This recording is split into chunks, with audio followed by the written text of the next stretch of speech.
The Idaho Commission for the Blind and Visually Impaired offers a number of services that could benefit your patients. Working together, we can help them improve their lives. The Commission can help them in their job search and possibly, even more importantly, help those who are already working keep the jobs they now have. We can help build confidence so they can be more self-sufficient, and that means staying in their homes as well. Why should you refer your patients to us?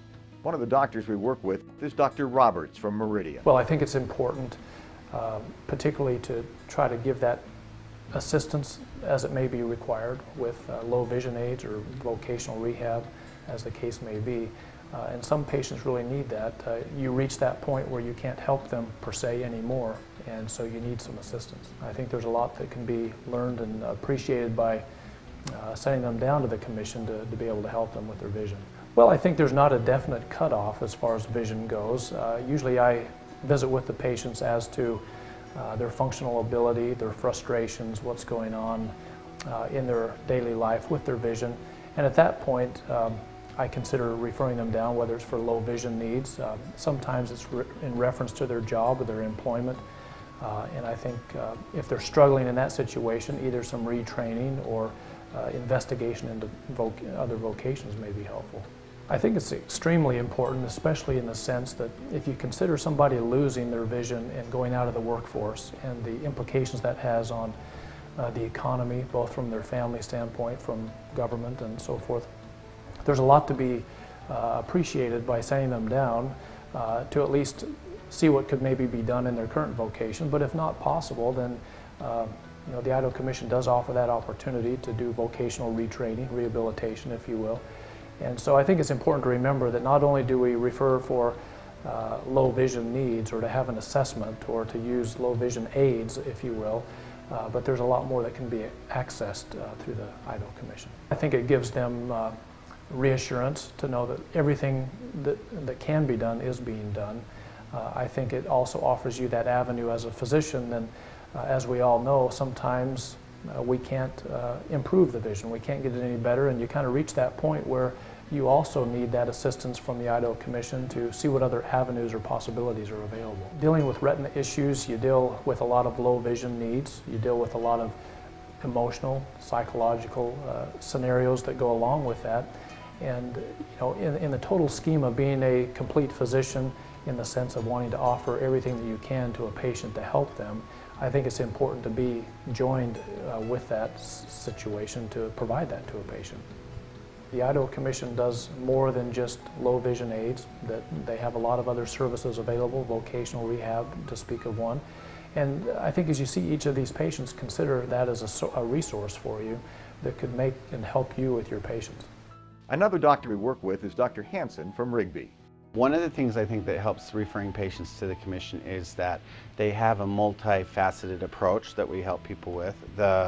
We help people as far as helping them see with various low vision aids, but we also give like instruction, and we have various programs like the Independent Living Program, which helps people learn how to live alone and independently that way.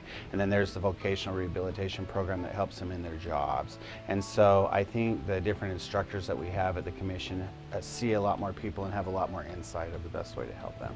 So we all work together sort of as a team.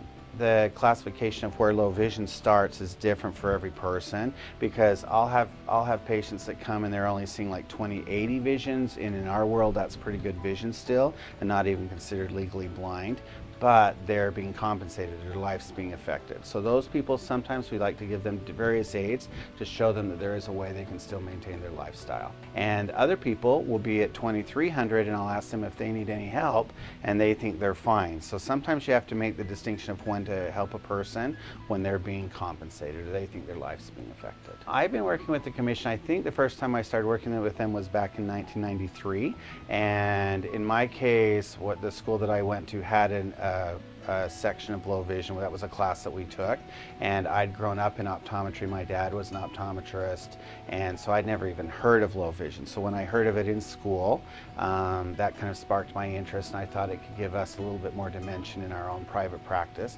And so I did a little bit of training there and did some outreach programs there. And then when I came back to work in our private practice, I started working with the Commission when they helped furnish like telescope systems, because the demonstration kits are kind of expensive.